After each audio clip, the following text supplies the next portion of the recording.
মই প্ৰথমতে বিটিআৰৰ পৰা আহোঁ ছাৰ। আজি যিখন আমাৰ ৰাজ্যপালৰ ভাষণ হ'ল তাত শংকৰদেৱৰ নাম উল্লেখ কৰা হৈছে, কামাখ্যাৰ নামো উল্লেখ কৰা হৈছে, খুব ভাল কথা। কিন্তু মই ভাবোঁ যে আজিৰ ৰাজ্যপালৰ ভাষণটো যিহেতু ইয়াত হৈছে,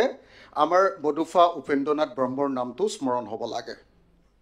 এইটো মোৰ পিনৰ পৰা আপোনালোকৰ প্ৰতি, সদনৰ প্ৰতি মোৰ এইটো বিনম্ৰ অনুৰোধ। এতিয়া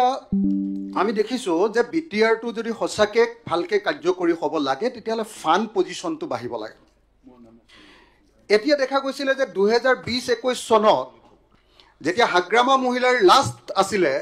তেতিয়া বিটিআৰৰ বাজেট আছিলে 680 কোটি টকা ষ্টেট গভৰ্ণমেণ্টৰ পৰা, SOPT যিটো 680 কোটি টকা। সেইটোৰ পৰা প্ৰত্যেক বছৰে 10%কৈ যদি বাঢ়ি যাবলৈ হয় 2025-26 চনত আচলতে আজিৰ দিনটোত বিটিআৰৰ কাৰণে বাজেট হ'ব লাগিছিলে 1095 কোটি টকা, কিন্তু ষ্টেট গভৰ্ণমেণ্টে এইটো কমাই 800 কোটি টকা কৰিছে। গতিকে মই মুখ্যমন্ত্ৰী ডাঙৰীয়াত উপস্থিত আছে, মই মুখ্যমন্ত্ৰী ডাঙৰীয়াক অনুৰোধ জনাইছোঁ যে আৰু 295 কোটি টকা বিটিআৰক দিয়াৰ ব্যৱস্থা গ্ৰহণ কৰিব লাগে। ঠিক তেনেকৈ মই ভাবোঁ যে ডিমা হাছাও অট'নমাছ কাউন্সিল আৰু কাৰ্বি অট'নমাছ কাউন্সিলৰ ক্ষেত্ৰতো 10%কৈ বঢ়োৱাৰ যিটো নিয়ম, সেই অনুসৰি ডিমা হাছাও অট'নমাছ কাউন্সিল আৰু আপোনাৰ কাৰ্বি অট'নমাছ কাউন্সিলকো ফাণ্ডটো SOPT বা ষ্টেটৰ পৰা দিয়া ফাণ্ডটো অলপ বঢ়াব লাগে। এইটো দুৰ্ভাগ্যজনক কথা যে এবাৰ চেণ্ট্ৰেল গভৰ্ণমেণ্টৰ ফাণ্ডটো বিটিআৰৰ ক্ষেত্ৰত কমাই দিছে। মই আশা কৰোঁ আমাৰ ষ্টেট গভৰ্ণমেণ্টে চেণ্ট্ৰেল গভৰ্ণমেণ্টক এইটো বঢ়াবৰ কাৰণে অনুৰোধ কৰিব। এতিয়া মই আপোনালোকক ক'ব খুজিম যে আচলতে বিটিআৰ যিখন চুক্তি হ'ল, মই 6 শিডিউল গোটেইটোলৈ যোৱাৰ আগত বিটিআৰ চুক্তিখনত সৰ্বমুঠ চৰকাৰে কৈছিলে যে 79টা আমি কাম বিটিআৰৰ কাৰণে কৰি দিম, 79টা কাম কৰি দিম। অলপ আগতে মই মুখ্যমন্ত্ৰী ডাঙৰীয়াৰ লগত কথা পাতিছিলোঁ তেতিয়া তেখেতে ক'লে যে অকল এটাহে কাম বাকী আছে, গোটেইখিনি কৰিলোঁ।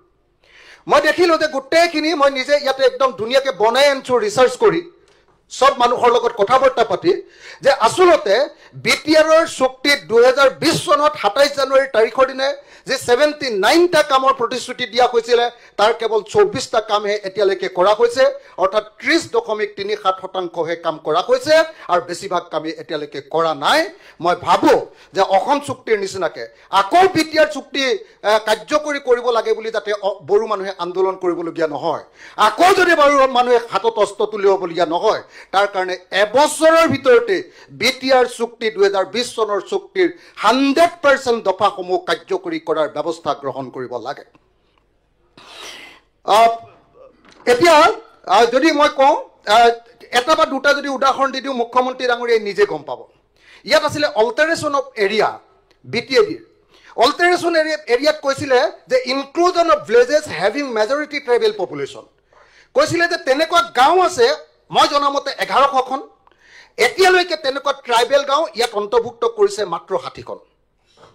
Exclusion of villages having majority non tribal population,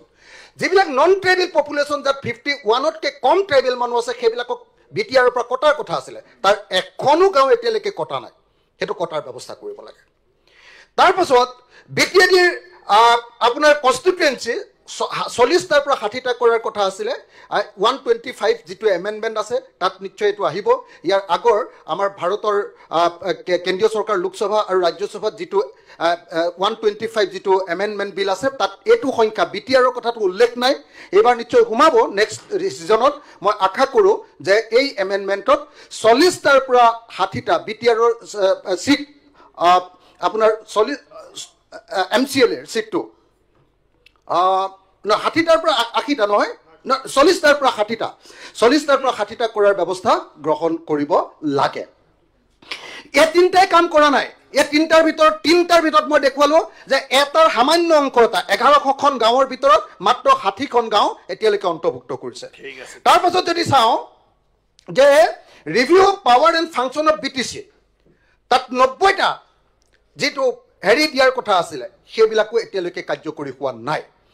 আনহাতে ভাৰতৰ সংবিধানত মানে কি হ'ল এতিয়া কি আটাইতকৈ ডাঙৰ প্ৰব্লেমটো হ'ল বিটিআৰ বা যিকোনো 6 শিডিউল এৰিয়া কাৰ্বি আংলঙে হওক বা ডিমা হাছাও আটাইতকৈ ডাঙৰ প্ৰব্লেমটো হ'ল যে যিটো পইচা আহে কেন্দ্ৰীয় চৰকাৰৰ পৰা অহা পইচাটো আকৌ ৰাজ্য চৰকাৰলৈ আহে ৰাজ্য চৰকাৰে কেইদিনমান তাতে উমনি দিয়ে তাৰপিছত আকৌ বহু দিনৰ মূৰতে আমাৰ বিটিআৰলৈ পঠিয়াই দিয়ে বা কাৰ্বি আংলঙলৈ পঠিয়াই দিয়ে সেইটো ডাইৰেক্টলি দিবৰ কাৰণে 125ত যিটো সংশোধনী আনিব খোজা হৈছে সেই সংশোধনীটো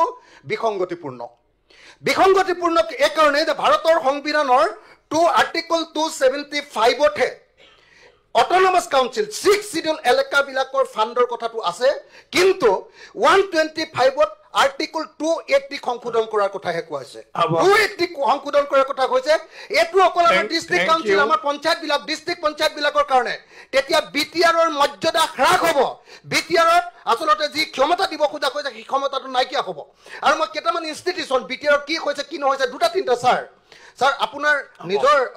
জনগোষ্ঠীৰ কথা স্যার মোক দুটা তিনিটা কথা ক'বলৈ দিয়ক আপুনি 1 মিনিটত শেষ কৰি দিও স্যাৰ মোক এটা কথা 1 মিনিটত শেষ কৰি দিও স্যাৰ সেন্ট্ৰাল গভৰ্নমেন্টে কৈছিলে সেন্ট্ৰাল গভৰ্নমেন্টে কৰিম বুলি কৈছিলে এডুকেশন এন্ড আদাৰ ইম্পৰ্টেন্ট ইনষ্টিটিউশন বিটিআৰৰ কাৰণে কৈছিলে যে বডুফা উপেন্দ্ৰনাথ ব্ৰহ্ম সেন্ট্ৰাল ইউনিভাৰ্সিটি এট বৰমা এতিয়ালৈকে হোৱা নাই ন্যাশনাল স্পোৰ্টস ইউনিভাৰ্সিটি হোৱা নাই স্যাৰ স্পোৰ্টস অথৰিটি অফ ইণ্ডিয়াৰ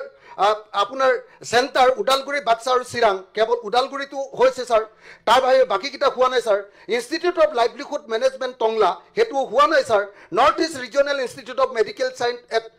ৰৌমাৰী এটো হোৱা নাই স্যাৰ যদি মই এটা এটাকে hotel and tourism management institute এটা এটাকে যদি স্যার কৈ দিও তেতিয়াহ'লে দেখিবলৈ পাব যে বেছি ভাগে অথচ মুখ্যমন্ত্ৰীয়ে ভাবি আছে যে মই যিমানকিটা কাম কৰিম বুলি কৈছিলো চুক্তিত যিমান কথা আছে তাৰ এটাহে বাকি আছে বুলি তেখেতে মনে মনে ভাবি আছে আজি অলপ আগতে মই কথা পাতোতে এইটো কৈছো গতিকে স্যাৰ বিটিআৰ চুক্তি 100% স্যাৰ কাৰ্যকৰী হ'ব লাগিব নহলে আকৌ ইয়াত কিন্তু অস্ত্ৰৰ জনজননী হ'ব স্যাৰ সেইটো আমি নিবিচাৰো স্যাৰ সেইকাৰণে 100% স্যাৰ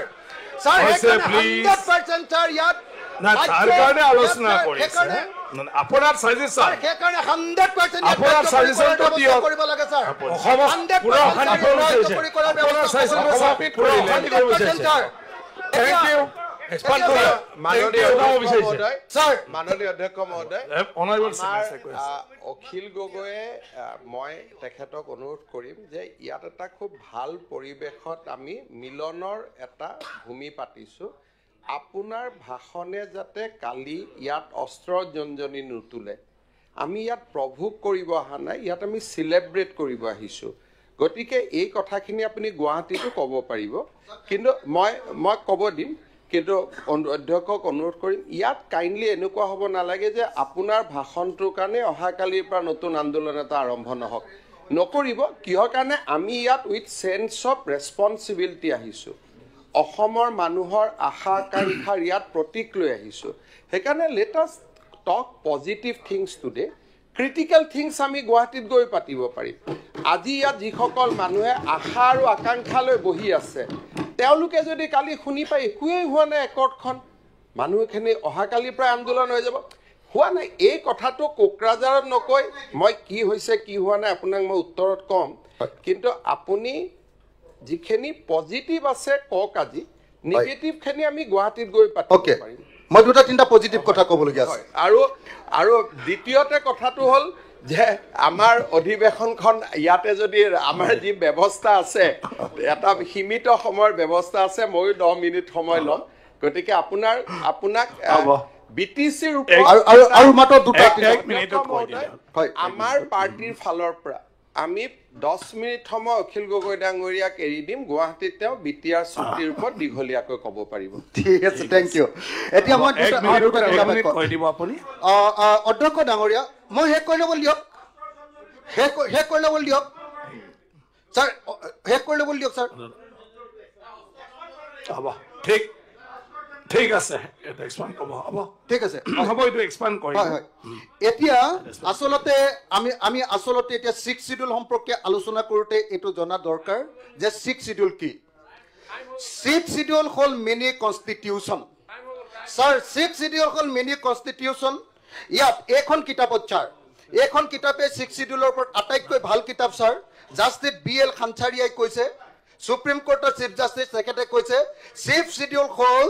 মিনি কনস্টিটিউশন আৰু চিফ জাষ্টিস হিদায়াতুল্লাহ কৈছে যে কি কয় চিফ শিডিউল হ'ল কনষ্টিটিউশ্যন উইদিন কনষ্টিটিউশ্যন। গতিকে আমি এই চেঞ্জটো বুজি পোৱা দৰকাৰ যে ভাৰতৰ সংবিধানে যেনেকৈ 370 অনুচ্ছেদ দিছিলে তাতকৈ গুৰুত্বপূৰ্ণ আমাক অনুচ্ছেদ দিছে 6 শিডিউল। গতিকে এই 6 শিডিউল আমাৰ ষ্টেট উইদিন ষ্টেট, আৰু সেইকাৰণে বিয়ণ্ড 6 শিডিউলৰ কথাটো যে মনোৰঞ্জন তালুকদাৰ ডাঙৰীয়াই কৈছে, যদি বিয়ণ্ড 6 শিডিউলৰ কথা ক'ব লাগে তেতিয়াহ'লে আমাৰ কাৰ্বি আংলং, উত্তৰ কাছাৰ আৰু বিটিআইডিক আমি ভাৰতৰ সংবিধানৰ 244A অধীনত আমি 244A অধীনত ছাৰ আমাৰ প্ৰকৃত যিটো স্বায়ত্ব শাসন সেই স্বায়ত্ব শাসন ষ্টেট উইদিন ষ্টেটৰ ব্যৱস্থা কৰিব লাগিব ছাৰ। ঠিক আছে, এইটো হ'ল যদি সঁচাকৈ বড়ো সমস্যাৰ স্থায়ী সমাধান লাগে তেতিয়াহ'লে মই এটাই কথা এটা বাক্য ছাৰ ক'ব পাৰোঁনে? এটা বাক্য 1967 চনত ইন্দিৰা গান্ধীয়ে তেতিয়াই ভাৰতক ফেডাৰেল ভিত্তিত পুনৰ্গঠন কৰিবৰ কাৰণে আৰু পাহাৰীয়া অঞ্চলবিলাকত অসমৰ প্লেইনছ এৰিয়া নিচিনাকৈ সমান মন্ত্ৰীসভা তৈয়াৰ কৰিবৰ কাৰণে সিদ্ধান্ত লৈছিলে। আচলতে যদি এই জাতি সমস্যাৰ সমাধান কৰিব লাগে তেতিয়াহ'লে বিটিআৰ, কাৰ্বি আংলং আৰু ডিমা হাছাওটো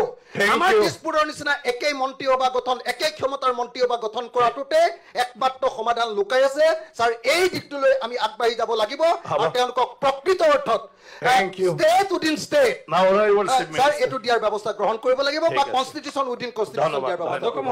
হ'ব আমি